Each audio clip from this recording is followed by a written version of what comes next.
ஓம் ஸ்ரீ குருப்யோ நமக. நன்றாக குருவாழ்க, குருவே துணை. பரபிரம்ம ருத்ர காயத்ரி ஞானஸ்தலத்து நண்பர்களுக்கு வணக்கங்களும் வாழ்த்துக்களும். இந்த பதிவு விருச்சிக லக்ன அன்பர்களுக்கு அக்டோபர் மாதத்திலே சூரியன் நகர்வை வைத்து குரு மற்றும் சூரியனுக்கு ஏற்படக்கூடிய சுப விளைவு மற்றும் அசுப விளைவுகளையும், சூரியன் மற்றும் சனிக்கு ஏற்படக்கூடிய சுப விளைவுகளையும், திரிகோண பார்வை என்பதை பற்றியும் இந்த பதிவில் பார்க்கலாம். ஒரு பாவத்துக்கு இன்னொரு பாவம் 5, 9 அப்படின்னு 2 கிரகங்கள் தொடர்பு பெற்றிருந்தால் அது சுப விளைவு. அந்த மாதிரி இப்போ நடக்கக்கூடிய அமைப்புகள் அக்டோபர் மாதத்தில் சூரியனுக்கும் குருவுக்கும் இருக்குது, சூரியனுக்கும் சனிக்கும் இருக்குது. அதனால் இதை நீங்கள் மாத பலனாகவும் நீங்கள் எடுத்துக்கலாம். இந்தந்த கிரகம் சம்பந்தப்பட்ட தன்மைகள்லையும் நம்ம ஆய்வு பண்ணிக்கலாம். இப்போ விருச்சிகத்துக்கு பொறுத்த வரைக்கும் செவ்வாய் தான் லக்னாதிபதி. இந்த லக்னாதிபதியினுடைய நட்சத்திரம் அப்படிங்கிறது ரிஷப ராசியில் இருக்குது, மகரம் கும்ப ராசியில் இருக்குது, ரிஷப மிதுன ராசியில் இருக்குது, அதே மாதிரி கன்னி துலா ராசியில் இருக்குது. அதாவது 4, 8, 12லையும் இருக்குது, 3, 7, 11லையும் இருக்குது.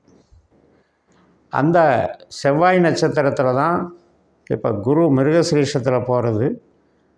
அடுத்து சூரியன் சித்திரை நட்சத்திரத்துக்கு வர்றாரு கன்னி ராசியில். அதில் ஒரு 7 நாள் இருந்துட்டு துலா ராசியில் இருக்கிற சித்திரை நட்சத்திரத்தில் 7 நாள் வரும் பொழுது கன்னி ராசியில் இருந்த பலன் வேறையாக இருக்கும், சுபமாக இருக்கும். துலா ராசிக்கு வந்த பிறகு குருவுக்கும் சூரியனுக்கும் உள்ள பார்வை தொடர்பு அசுபமாக இருக்கும்.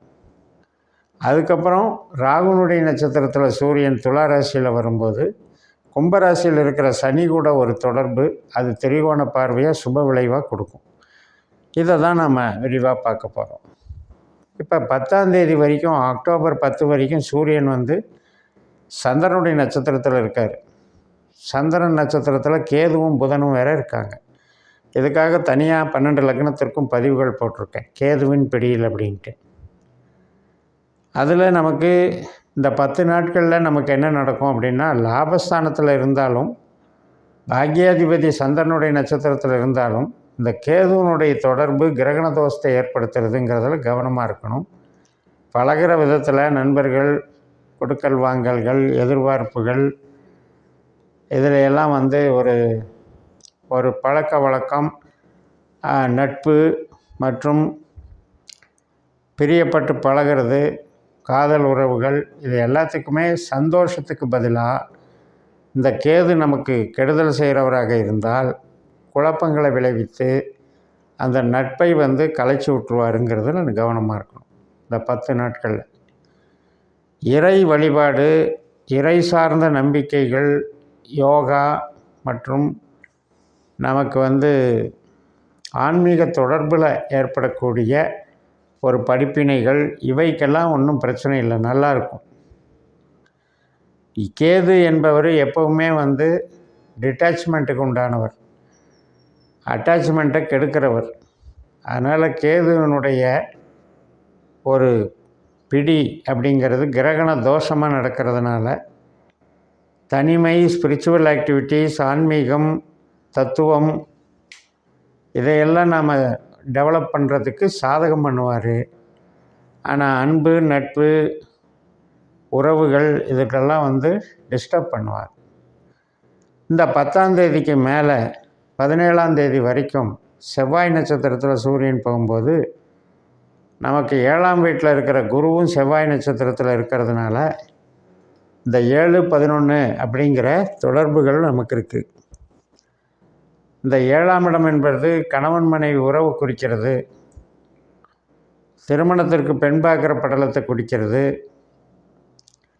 ஒரு கான்ட்ராக்டு, ஒப்பந்தம், அது மாதிரியான ஒரு முயற்சிகளை குறிக்கிறது, சந்தோஷமாக வெளியூர், வெளி தேச பயணம் போயிட்டு வர்றதை குறிக்கிறது. இந்த 7ஆம் இடமும் 11ஆம் இடமும் ஒரு உற்சாகத்தையும் உறவுகளால் வலிமையையும் குறிக்கிறது. அதனால் நமக்கு பணவரவுக்கும் நல்லாயிருக்கும், குடும்ப நலத்துக்கும் நல்லாயிருக்கும், உறவுகளுக்கும் நல்லாயிருக்கும், நட்பு வட்டாரத்துக்கும் நல்லாயிருக்கும்.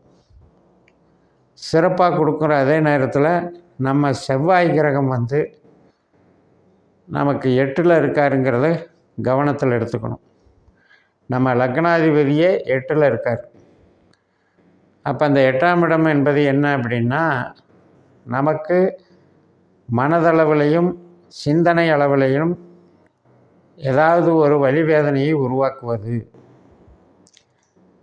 உறவுகளில் பாதிக்கலை, நட்புகளில் பாதிக்கலை, ஆனாலும் நமக்கு ஒரு மனசில் அவஸ்தைகளை ஏற்படுத்துறதுக்கு சில பேருக்கு நடக்கும். உணர்வு பூர்வமாக அதில் வந்து நான் என்னால் ஒன்ற முடியல, அவங்கெல்லாம் சந்தோஷமாக இருக்காங்க, ஆனால் என்னால் அதில் கம்பெனியில் என்னால் ப்ராப்பராக ட்ரீட் பண்ண முடியல, அவஸ்தையாக இருக்குது மனசுக்குள்ளே அப்படிங்கிற மாதிரி இருக்கும். அதனால் இந்த சுப விளைவு நமக்கு பாதிப்பு இல்லை. அடுத்தது 17ஆம் தேதியில் துளாராசிக்கு மாறுகிறார் சூரியன். 23ஆம் தேதி வரைக்கும் துளாராசியில் உள்ள சித்திரை 3-4 பாதங்களில் போகிறதுனால, அதே நமக்கு 7ஆம் வீட்டில் இருக்கிற குருவுக்கு அவர் வந்து 6ஆம் பாவமாக வேலை செய்கிறாரு. சூரியனுக்கு குரு 8ஆம் பாவம், குருவுக்கு சூரியன் 6ஆம் பாவம். இப்படி வேலை செய்கிறதுனால அசுப விளைவை தர்றாரு. அசுப விளைவுங்கிறது, அசுப பார்வைங்கிறது, நெகட்டிவ் எனர்ஜிங்கிறது என்ன அப்படின்னா, எந்த ஸ்தானத்துக்கு பார்க்குறோமோ அந்த ஸ்தானத்துக்கு பிரச்சனை பண்ணும். இப்போ கணவன் மனைவி உறவில் வந்து அவங்களுக்கு ஒரு அதிருப்தியை கொடுக்குறது. அதே மாதிரி 12ஆம் இடம் அப்படிங்கிறது, நம்ம ஒரு இன்வெஸ்ட் பண்ணலான்னு நினச்சிட்ருப்போம், ஒரு பிரயாணம் போகலான்னு நினச்சிட்ருப்போம், அதுக்கு ஏதாவது ஒரு தடைகளை உண்டு பண்ணுறது. இந்த பாவங்களுக்கு இடையே அந்த அசுப விளைவு நடக்குங்கிறது தான் அதில் இருக்கிற விஷயம்.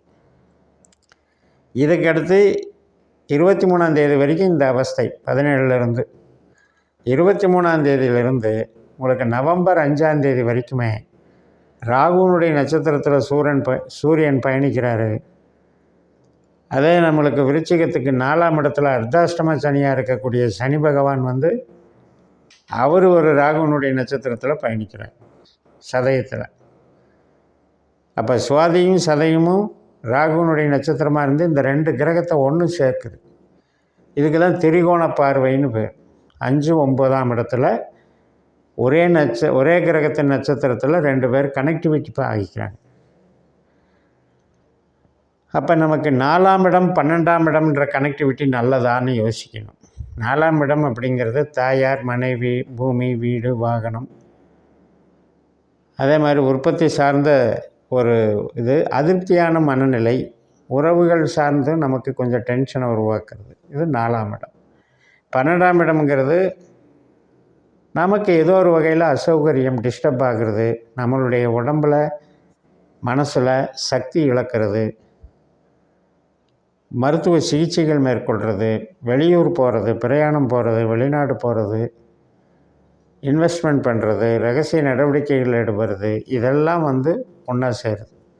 அப்போ இந்த மாதிரி ரியல் எஸ்டேட்டில் இருக்காங்க, ஒரு வெளியூர் போய் ஏதாவது ஒரு பிஸ்னஸ் பண்ணுறாங்க, இந்த மாதிரி விஷயத்துக்கு இன்வெஸ்ட்மெண்ட்டுக்கெல்லாம் சப்போர்ட் பண்ணும்.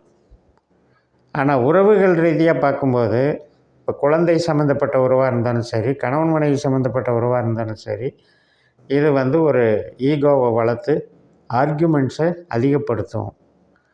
அதனால் நமக்கு வந்து அதிருப்தி மனநிலை ஏற்படும். அதனால் நமக்கு என்ன ஆகும்னா ஸ்ட்ரெஸ் உருவாகும். சில பேருக்கு வாகனம் சம்மந்தப்பட்டதுலேயோ, உறவுகள் சம்மந்தப்பட்டதுலேயோ மருத்துவ செலவுகள் கூட ஏற்படும். அதில் சூரியனும் சனியும் ஒருத்தருக்கு பகைங்கிறதுனால அது சார்ந்த உறவுகளில் பார்க்கணும். இப்போ நமக்கு சூரியனுங்கிறது தந்தை, இப்போ சனி அப்படின்றது வந்து நமக்கு ஜீவனக்காரகன், வீட்டில் இருக்கிற பெரிய முதியவர்களை குறிக்கும். அப்போ இந்த 4, 12 அப்படிங்கிறது அந்த ஆஸ்பெக்டில் நம்ம பார்த்துக்கணும். ரெண்டாவது, இப்போ வந்து சூரியனுக்கும் சனிக்கும் ஒரு தொடர்பு ஏற்படும் போது நம்ம வீட்டில் தந்தைக்கும் மகனுக்கும் இருக்கிற ப்ராப்ளம், அது வந்து கொள்கை அளவில் அவங்களுக்கு வந்து உடன்பாடு இருக்காது. ஏதோ ஒரு ஃப்ரிக்ஷன் நடந்துக்கிட்டே இருக்கும், முரண்பாடுகளோடையே போயிட்டுருக்கும். அதனால் இதில் வந்து ஸ்தானங்கள் தான் முக்கியம். நமக்கு 11ஆம் இடத்துல சூரியன் இருக்கிற முதல் பகுதி நல்லா இருக்குது. அதற்கு பிறகு வரக்கூடிய 2வது பகுதி கொஞ்சம் எச்சரிக்கையாக இருக்கணும்னு சொல்லி நிறைவு செய்கிறேன். இந்த சேனலை சப்ஸ்கிரைப் பண்ணி ஷேர் பண்ணுங்கள். உங்கள் தனிப்பட்ட ஜாதக பலாபலன்களை என்னுடைய வாட்ஸ்அப் நம்பரில் தொடர்பு கொண்டு பலன் பெறுங்கள். உங்களிடமிருந்து விடைபெறுகிறேன். உங்கள் JMS. நன்றி, வணக்கம்.